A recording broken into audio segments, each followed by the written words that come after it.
আসসালামু আলাইকুম বন্ধুরা, আশা করি আপনারা সকলেই ভালো আছেন। বন্ধুরা, আমরা এর আগে 3টি ফেরেশতা সম্পর্কে বর্ণনা করেছিলাম। আগের ভিডিওগুলি এখনো যারা দেখেননি তারা দেখতে পারেন, তাহলে আপনাদের বুঝতে সুবিধা হবে। আজকে আমরা আলোচনা করব ফেরেশতা মালাকুল মউত সম্পর্কে। তো চলুন শুরু করা যাক। হযরত ইসরাফিল ফেরেশতার জন্মের 1500 বছর পরে এবং জিব্রাইল ফেরেশতার 500 বছর পরে মালাকুল মউত ফেরেশতার জন্ম হয়। যাবতীয় জীবের জান কবজ করার ভার এর উপরে অর্পিত আছে বলেই তিনি এই নামে পরিচিত।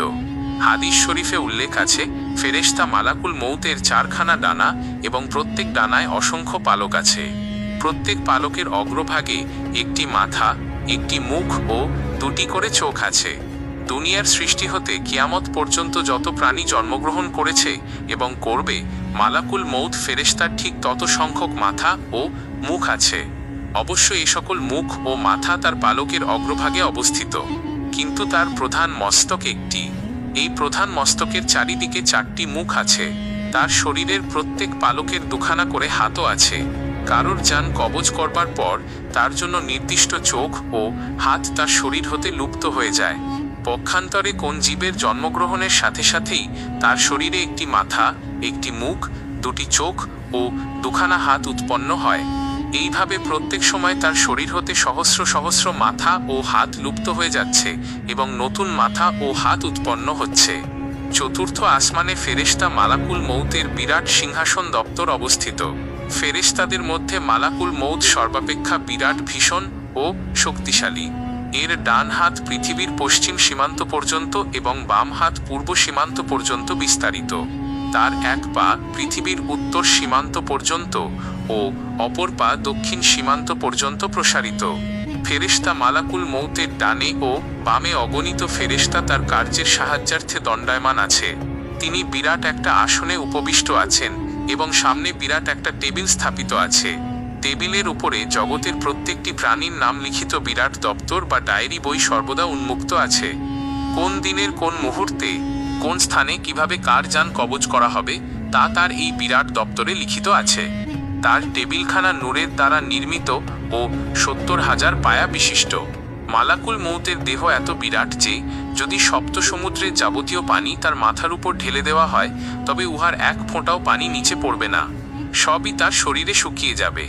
যেমন আমাদের কারো মাথার উপর এক ফোঁটা পানি ফেলে দিলে তা সেখানেই শুকিয়ে যায়, ঠিক তেমনি মুহাম্মদ সাল্লাল্লাহু আলাইহি ওয়াসাল্লাম বলেছেন, সমস্ত পৃথিবী মালাকুল মউত ফেরেশতার নিকট এইরূপ মনে হয় যেরূপ একজন মানুষের সামনে বিভিন্ন খাদ্য দ্বারা সজ্জিত একখানা খাঁচায় স্থাপিত থাকে। লোকটি যেমন তার ইচ্ছামতো উক্ত খাঁচা হতে যে কোনো খাদ্য উঠিয়ে নিয়ে আহার করতে পারে, তার জন্য তাকে কোনোরূপ অসুবিধা বোধ করতে হয় না, ঠিক তেমনি মালাকুল মউত এই বিরাট পৃথিবীর যে কোনো প্রাণীর প্রাণ যে কোনো মুহূর্তে অতি সহজে কবজ করতে সক্ষম।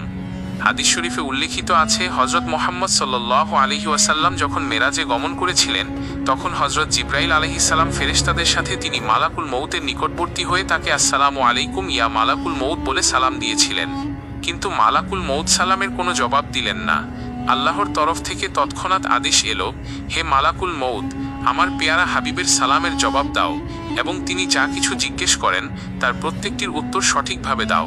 তখন মালাকুল মউত ওয়ালাইকুম আসসালাম ইয়া হাবিবাল্লাহ বলে সালামের জবাব দিলেন এবং তার আসন হতে উঠে মুহাম্মদ সাল্লাল্লাহু আলাইহি ওয়াসাল্লাম এর সাথে মুসাফা করলেন। তারপর অসীম সম্মানের সাথে তাকে নিজের নিকট বসিয়ে বললেন, ইয়া রাসূলুল্লাহ, আমার বেয়াদবি মাফ করবেন। আমার জীবনে আমি আজ পর্যন্ত কারো সালামের জবাব দেওয়ার মতো অবসর পাইনি। আজ যদি আল্লাহ তাআলা আমাকে আদেশ না করতেন তবে আপনার সালামের জবাব দেওয়াও আমার পক্ষে সম্ভব হতো না। আল্লাহ পাক আমার উপর এমন গুরুত্বপূর্ণ কাজের দায়িত্ব অর্পণ করেছেন যে একটি মুহূর্ত মাত্র আমার কাজ হতে অন্যমনস্ক হওয়া সম্ভব নয়।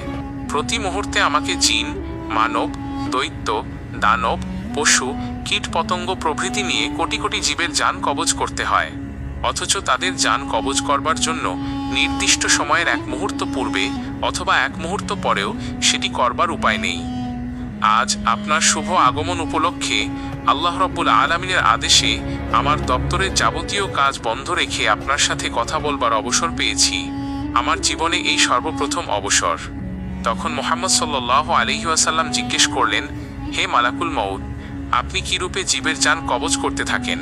তখন মালাকুল মউত উত্তর করলেন, ইয়া রাসূলুল্লাহ, আমার সামনে এই যে বিরাট গাছটি দেখছেন, এর প্রত্যেকটি পাতার উপরে পৃথিবীর যাবতীয় প্রাণীর এক একজনের নাম লেখা রয়েছে। যখন কারোর মৃত্যুর সময় হয়, তখন মৃত্যুর 40 দিন আগে তার নাম লিখিত পাতাটি জর্দ রং ধারণ করে। তারপর মৃত্যুর দিন সেই পাতাটি আমার সামনে এই টেবিলের উপরে পড়ে যায়। আমি তৎক্ষণাৎ আমার কিতাব খুলে সেই প্রাণীটি কোনো মুহূর্তে কোথায় কিভাবে জান কবজ করতে হবে তা দেখে আমার সাহায্যকারী ফেরেশতাদের হতে একজনকে পাঠিয়ে দিই জান কবজ করার জন্য। যদি সেই ব্যক্তি আল্লাহর প্রিয় বান্দা হয়, তবে আমার ডান দিকে দণ্ডায়মান ফেরেশতাদের মধ্যে একজনকে পাঠিয়ে দিই। সে গিয়ে খুব সহজে জান কবজ করে নিয়ে আসে। আর সেই ব্যক্তি যদি আল্লাহর নাফরমান বান্দা হয়, তবে আমার বাম দিকে দণ্ডায়মান ফেরেশতাদের মধ্যে হতে যে কোনো একজনকে পাঠিয়ে দিই। সে গিয়ে অত্যন্ত আযাবের সাথে তার জান কবজ করে নিয়ে আসে। হযরত মুহাম্মদ সাল্লাল্লাহু আলাইহি ওয়াসাল্লাম আবার প্রশ্ন করলেন, হে ভাই, মালাকুল মউত রূহ বা আত্মা কি প্রকারের দ্রব্য? তখন মালাকুল মউত উত্তর করলেন, রূহ যে কি জিনিস তা আমিও সঠিকভাবে অবগত নয়, তবে এইমাত্র বলতে পারি যে কারো জান কবজ করবার পর আমার হাতের তালুতে সামান্য একটু ভার অনুভব করি। মুহাম্মদ সাল্লাল্লাহু আলাইহি ওয়াসাল্লাম আবার জিজ্ঞেস করলেন, আপনার মাথার চারদিকে 4টি মুখ হওয়ার কারণ কি? মালাকুল মউত উত্তর করলেন, আমার সম্মুখের মুখটি নূরের দ্বারা প্রস্তুত, এর দ্বারা মুমিন বান্দাদের জান কবজ করার আদেশ প্রদান করে থাকি। ডান দিকের মুখটি আল্লাহর ক্রোধের দ্বারা প্রস্তুত, এর দ্বারা পাপীদের জান কবজ করার আদেশ প্রদান করে থাকি। বাম দিকের মুখটি আল্লাহর গজবের দ্বারা প্রস্তুত, এর দ্বারা মুনাফিকদের জান কবজ করার আদেশ দিই। আর পেছনের মুখটি দোজখের অগ্নির দ্বারা প্রস্তুত, এর দ্বারা কাফের ও মুশরিকদের জান কবজ করার আদেশ দিই। ইয়া রাসূলুল্লাহ, আপনার জন্য একটি শুভ সংবাদ এই যে, যেদিন আল্লাহ তাআলা আমাকে এই কার্যের ভার অর্পণ করেছেন, সেই দিন আমাকে নির্দেশ দিয়েছেন যে উম্মতে মুহাম্মদীর জান অত্যন্ত আসানির সহিত কবজ করবে। সন্তান যেমন মায়ের স্তন পান করতে করতে ঘুমিয়ে পড়ে, আর তখন তার মাতা তার মুখ হতে স্তনটি টেনে বের করে নেয়, অথচ সন্তান বুঝতে পারে না, ঠিক সেইভাবে যেন প্রত্যেক উম্মতে মুহাম্মদীর জান কবজ করা হয়, তারা যেন মোটেই কোনো কষ্ট অনুভব না করে। হযরত মুহাম্মদ সাল্লাল্লাহু আলাইহি ওয়াসাল্লাম এই কথা শুনে অত্যন্ত খুশি হয়ে আল্লাহ তাআলার শুকর স্বরূপ দুটি সেজদা করলেন। পুনরায় জিজ্ঞেস করলেন, হে ভাই মালাকুল মউত, কখনো কি কারো জান কবজ করার জন্য কি আপনি আপনার এই আসন পরিত্যাগ করে উঠে গমন করেছিলেন? মালাকুল মউত উত্তর করলেন, হ্যাঁ, আমাকে জীবনে সর্বমোট 3বার এই আসন ত্যাগ করে নিজেকেই গমন করতে হয়েছিল। প্রথমবার হযরত আদম আলাইহিসসালামের শরীর তৈরি করার জন্য মাটি আনতে, দ্বিতীয়বার হযরত আদম আলাইহিসসালামের জান কবজ করতে, এবং তৃতীয়বার হযরত মুসা আলাইহিসসালামের জান কবজ করতে। বন্ধুরা, আজ তাহলে এই পর্যন্তই। আপনারা ভালো থাকবেন, সুস্থ থাকবেন। আল্লাহ হাফেজ।